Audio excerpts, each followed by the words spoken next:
Parfois, ce ne sont pas les grandes choses qui changent une journée, mais un petit détail. Et quand on laisse ces petits détails s'accumuler, la maison et l'esprit deviennent beaucoup plus lourds. Ce matin, j'avais besoin de remettre un peu de douceur dans mon quotidien. Bonjour mes soleils, j'espère que vous allez bien. J'espère que tout se passe bien pour vous. Aujourd'hui, donc, je disais on va faire du ménage de printemps. On va continuer notre ménage de printemps. Je vous avais dit qu'on va le faire tout en douceur, tranquillement. Et je vais aussi vous partager des petites réflexions du quotidien qui m'aident, des petites recettes également qui vont sûrement vous plaire, très facile. On va aller sur un gâteau à l'orange et des petites raviolis aux épinards et à la crème, trop, trop, trop bonne. Allez, on commence tous. You are my shelter from the storm. You keep me safe inside your wings. You are my comfort when life gets hard. You lead me to water to drink.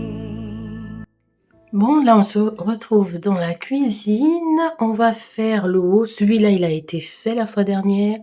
Donc, on va faire le long du haut là-bas, là. On va faire les placards, les façades de ces placards, la haute.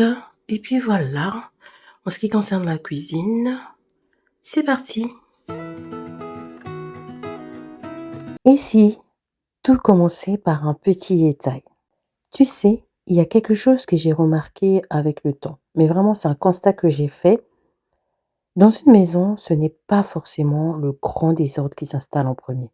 Non, non, non. En général, ça vient petit à petit. Ce sont les petits détails, une trace qu'on laisse, une tâche qu'on repousse à plus tard, un coin qu'on oublie, et petit à petit, sans même s'en rendre compte, tout devient beaucoup plus lourd, plus difficile à gérer. Il existe une idée, je pense une théorie, qui s'appelle la théorie de la fenêtre brisée. Je ne sais pas si vous en avez déjà entendu parler. Elle explique quelque chose de très simple, mais vraiment très, très, très simple. Quand un petit désordre reste, il en attire d'autres. Comme si, ça envoyait un message silencieux: «Ce n'est pas grave». Sinon, cette théorie, je vous la réadapte avec l'environnement de la maison, avec notre quotidien. Donc, je vais vous la faire très, très simple. J'ai vraiment eu une réflexion assez approfondie sur elle. Alors, au message, ce n'est pas grave. Et on finit par laisser encore plus de choses. Je vous explique un exemple tout simple. Vous rentrez dans votre chambre, vous avez, par exemple, je ne sais pas si vous avez un banc dans la chambre ou un petit fauteuil dans la chambre, ou c'est accumulé des vêtements, par exemple, qui débordent. Et quand vous rentrez dans la pièce, tout de suite, le cerveau, il va identifier ce petit tas d'encombrement comme si c'était très, très grave, en fait. Ah là là, et tout de suite, vous allez pouvoir vous dire: «Oh mais j'ai trop de choses à faire et tout et tout». Ça peut pousser, en fait, à laisser et avoir le chaos dans la chambre, alors qu'il suffisait juste de plier les vêtements, de les ranger ou alors de les prendre, de les mettre dans la machine, s'ils étaient sales évidemment, et le truc c'est terminé, quoi. C'est une affaire, qui se passe en général avec notre cerveau. Il réagit, de cette façon. Le cerveau a tendance, en fait, à multiplier, ce qu'il voit, en fait. Je sais pas. Vous arrivez par exemple dans un endroit, c'est encore un autre exemple. Vous arrivez dans un endroit et vous allez trouver, je sais pas, des toiles d'araignée sur un miroir, par exemple. Et tout de suite, vous allez vous dire: «Ah mais en fait cet endroit n'est pas bien entretenu». Alors que peut-être que c'est pas le cas. C'est juste que cette personne, peut-être dans la semaine, elle a pas eu le temps de faire juste, les toiles d'araignée. Elle a nettoyé sa maison ou son endroit ou sa boutique, j'en sais rien, mais il restait juste ce détail.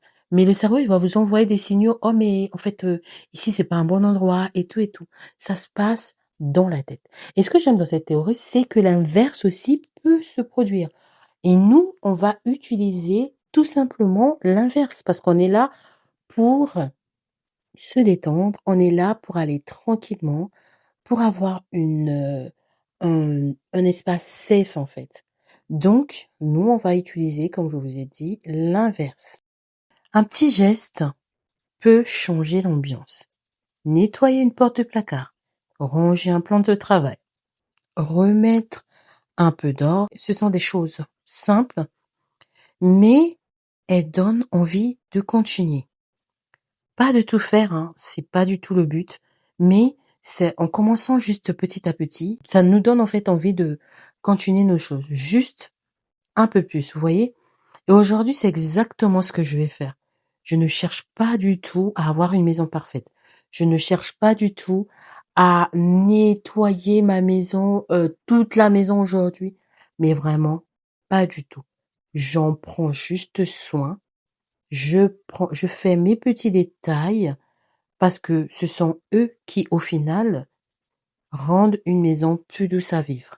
Donc, notre ménage de printemps, on le fait tranquillement, sans prise de tête, petit à petit, et on va finir en forme, tranquille dans notre tête, et ça sera fait. Là, donc, j'ai terminé. Vous avez vu, la tâche la plus importante du ménage de printemps, c'était tout simplement de nettoyer le haut des placards de cuisine. Donc ça, c'est fait. Je vais faire mon petit rangement dans la cuisine tranquillement. Et puis, bah, c'est bon. On a fait notre plus grosse tâche et on va continuer tranquillement le nettoyage de la cuisine quotidienne.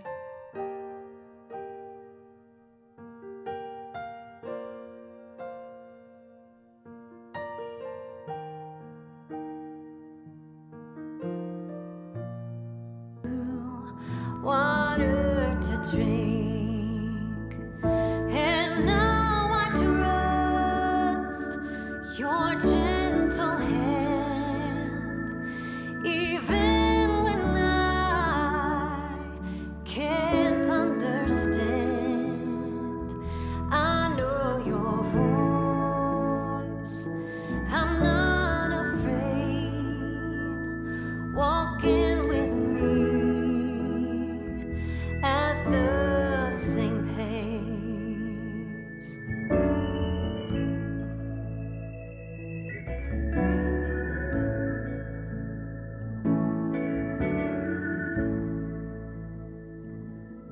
My companion, my confidant,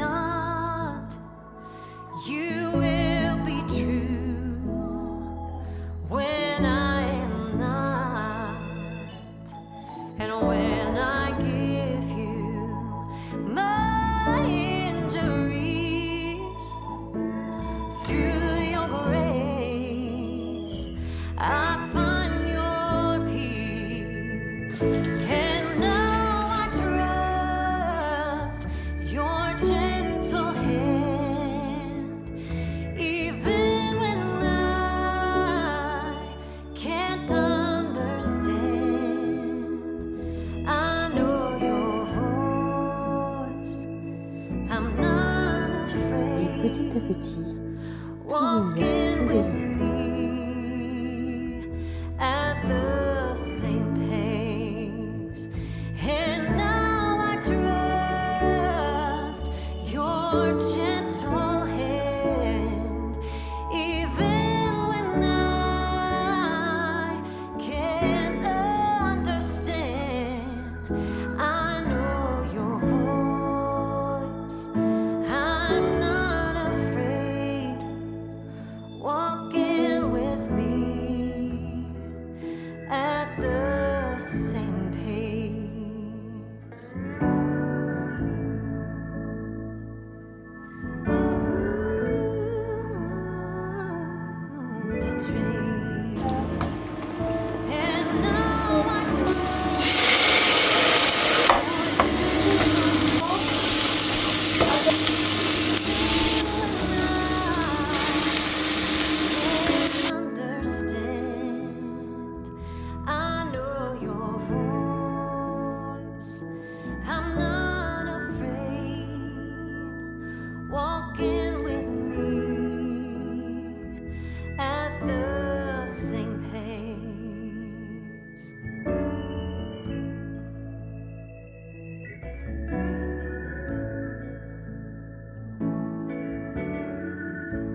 Aujourd'hui, on va aller sur un gâteau à l'orange. Je suis accompagnée de Princesse et... De qui? Et de Doudou Rose qui nous regarde aussi. C'est notre assistant aussi. Alors, on commence. Donc là, on a déjà râpé nos oranges. On va venir ajouter du sucre. Moi, j'ai pris du sucre brun. Mais sinon, avec du sucre blanc, ça va très très bien. On va mettre l'équivalent de 100 g de sucre. On va mélanger. Tu veux bien mélanger, Princesse? Oui. Voilà. On mélange très bien. Pas trop fort parce que sinon ça va tomber, ok? Maintenant, on va venir casser les œufs. Ouais.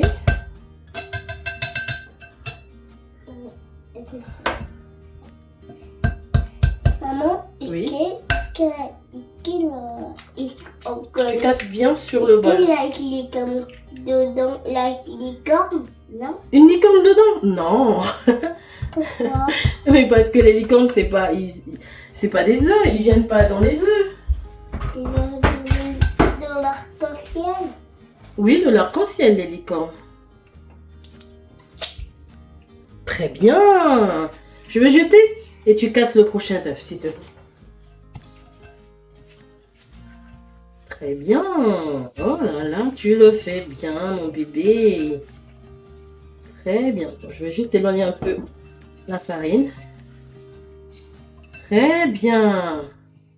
On mélange bien le tout. Hop. Maman, ça fait fort, mais là tu vas tomber. Avec ça, maman. Non, non, t'inquiète pas. Œuf, sucre, zeste d'orange. On a bien mélangé jusqu'à ce que ça blanchisse et que ça prenne du volume. Là, on va venir ajouter le jus de notre orange. Donc, on a mis le jus d'une seule orange. Tiens. Voilà, super. Très bien. Non, mais non. Monsieur, c'est très bien. On mélange. Comme ça, c'est bien bon. Oui, comme ça, c'est super bon. Ensuite, on va venir rajouter 100 g d'huile. On rajoute 100 g d'huile. Maman, c'est pas bon. Tu as dit quoi? Ça va être trop bon. Ça va être trop bon? Oui, ça va être trop bon. Surtout quand c'est toi qui le fais. Quoi, ça va être trop bon. Ah, tu dis à Doudou Rose que ça va être bon? Et oui, Doudou Rose, on te fera goûter peut-être. Ouais. Et là, on va venir ajouter notre farine. Donc, ça va être 250 g de farine. Hop.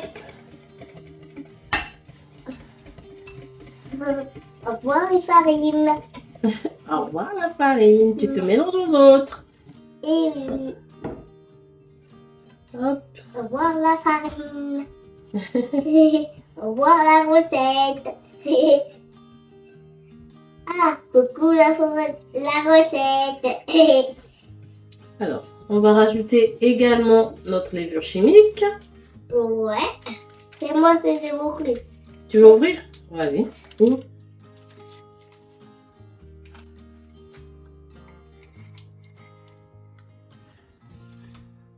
Ça remonte.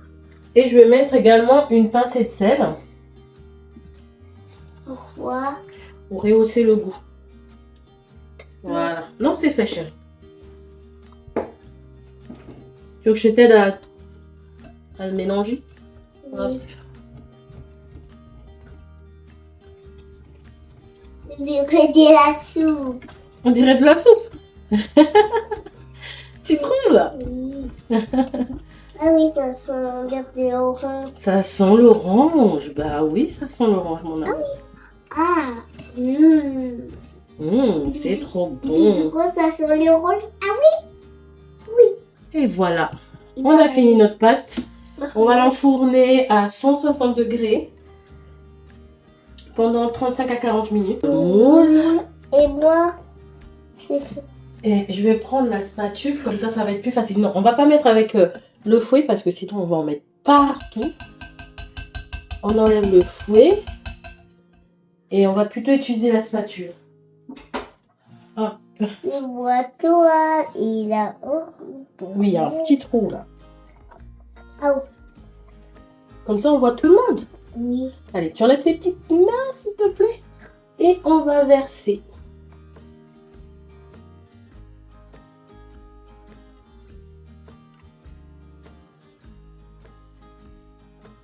Et voilà, petit à petit, la maison retrouve son calme.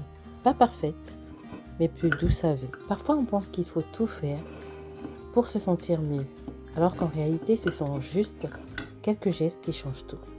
Aujourd'hui, j'ai simplement pris soin des détails. Des petits détails, on va dire.